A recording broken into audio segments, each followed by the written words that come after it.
Baik, ikhwatu fillah, topik kita ya adalah melanjutkan penjelasan mengenai kurban.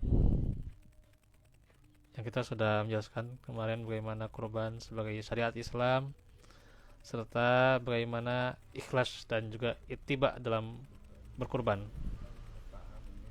Hmm. Ini nanti dulu belum nih. Baru kita mukadimah ya. Masih baru mukadimah. Jadi kalau bisa mah ya pertemuan itu 2 bab ya kalau bisa, tapi nanti kita cek dulu ya babnya ini karena agak panjang juga walaupun ada berapa halaman nih, 7 ya, bisa lah insya Allah. Udah cuman berapa pertemuan lah tentang kurban ini ya. Baik, karenanya tadi kan sudah saya sampaikan motivasinya. Nah sekarang tentunya bagaimana kita lihat hadis-hadisnya ya.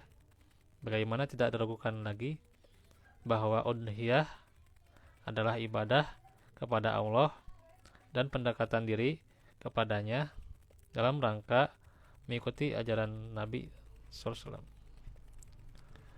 Ada beberapa hadis yang menerangkan fadilah atau keutamaan udhiyah ya.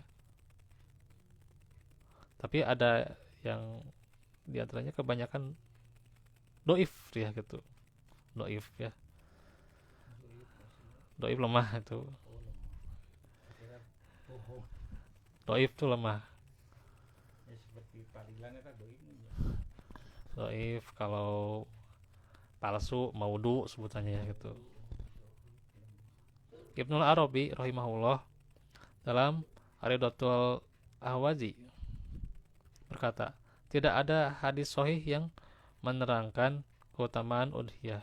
Segelintir orang yang meriwayatkan beberapa hadis yang ajib atau sangat menakjubkan, namun tidak sahih ya. Nah, ada diantaranya sejumlah hadis doif ya.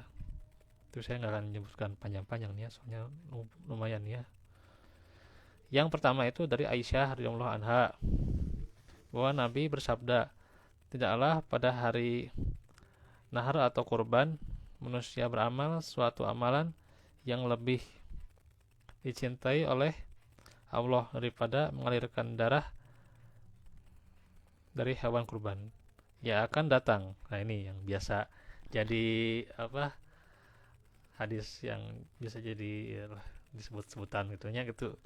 Dia akan datang pada hari kiamat sebagai diantaranya ya penolong tuh ya, dengan tanduk, kuku, rambut hewan tersebut ya gitu. Enggak, ini hadis, nih hadisnya hadis doib, saya lagi jelasin hadis doib nih. Dan sungguh darah tersebut akan sampai kepada ridho Allah sebelum tetesan darah tersebut jatuh ke bumi, maka bersihkanlah jiwa kalian dengan berkorban. Yang terakhir benar, tapi yang awal-awalnya itu ya hewan kurban akan datang pada hari kiamat dengan tanduk, kuku dan rambutnya gitu. Di mana ya tepat? Dan juga iya, iya doib juga itu ya.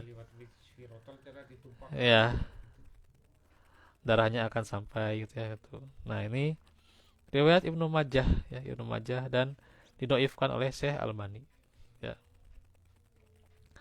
Hadis yang kedua yang juga kadang diceritakan tuh ya, ini adalah doifnya itu sangat-sangat doif ya gitu. Yaitu dari Abu Daud dari Zaid bin Arqam, ia berkata, para sahabat Rasulullah bertanya, wahai Rasulullah, apakah maksud dari hewan-hewan kurban seperti ini? Beliau bersabda, ini merupakan sunnah ajaran bapak kalian, Ibrahim.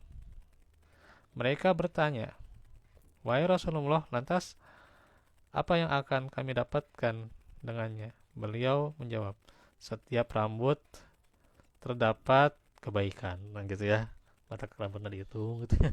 Padahal hadisnya doib gitu ya. Ya, padahal hadisnya doib gitu. Mereka berkata, bagaimana dengan bulu-bulunya? Wahai Rasulullah, beliau menjawab, dari setiap rambut pada bulu-bulunya juga terdapat suatu kebaikan. Luar biasa.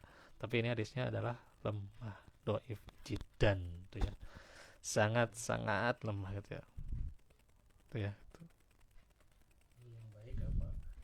Itu. Nah, itu hadis yang doif, gitu ya. Hadis yang baik yang mana? Nanti saya nih akan jelaskan nih hadis yang lain, gitu ya. Itu yang doifnya ya, gitu. Hmm.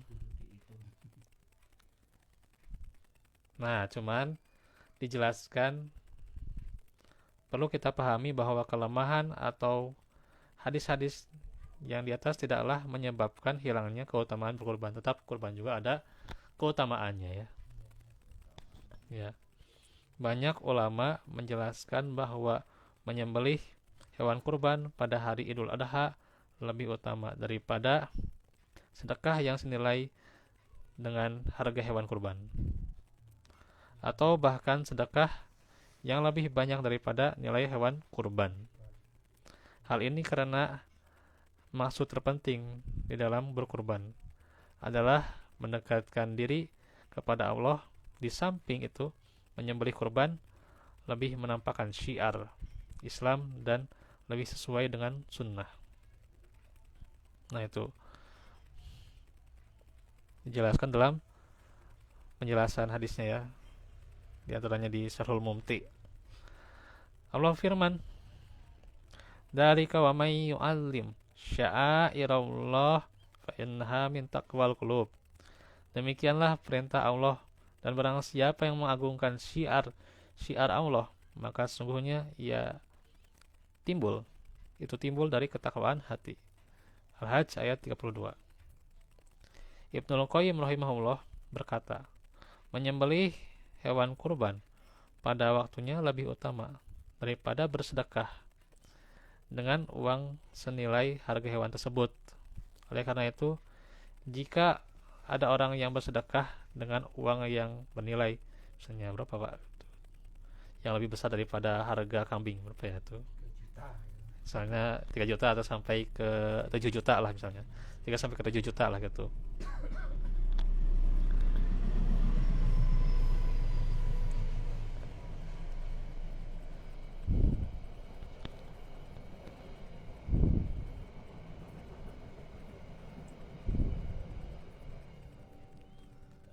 Ya, 3 sampai 7 juta misalnya itu ya, harga kambing misalnya. Kan ada yang 6 juta, 6 juta juga ada itu.